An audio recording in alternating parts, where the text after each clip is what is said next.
ভারতের উজানের পানিতে তলিয়ে গেছে কুমিল্লার গোমতী নদীর চরে চাষ করা কৃষকের ফসল। নষ্ট হয়ে গেছে শত শত কৃষকের শাকসবজি সহ আবাদি জমি। কুমিল্লা থেকে আরো জানিয়েছেন সহকর্মী HM মহিউদ্দিন। 17টি উপজেলার বিভিন্ন এলাকায় অপরিকল্পিতভাবে যে মৎস্য খামারিরা রয়েছেন তারা বাঁধ নির্মাণ করায় বিভিন্ন এলাকাতে জলাবদ্ধতা সৃষ্টি হচ্ছে। অনেক এলাকাতে সাধারণ মানুষ গৃহবন্দী রয়েছেন। কুমিল্লা গোমতী নদী এলাকা যে হুমকির মুখে ছিল, আমি যদি একটু দেখাই, কুমিল্লা গোমতী নদী এলাকার যে সাধারণ যে কৃষকরা রয়েছেন তাদের ব্যাপক ক্ষয়ক্ষতি হয়েছেন।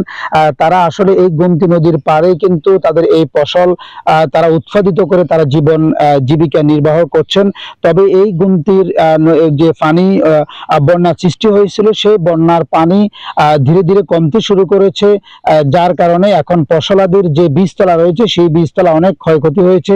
যে সকল ফসলের মধ্যে তাদের যে বীজের চারা রয়েছে এবং গাছ রয়েছে সেই গাছগুলোর মধ্যে পচন ধরেছে, যার কারণে তাদের যে উৎপাদিত ফসল অনেকগুলো তার অপরিপক্কিত অবস্থায় কিন্তু তারা বিক্রি করছে।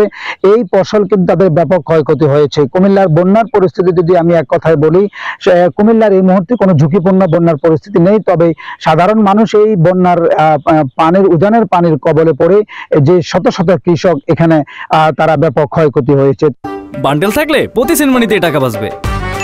বিকাশ সেনমানি বান্ডেল কিনে জিতুন প্রতি লেনদেনে।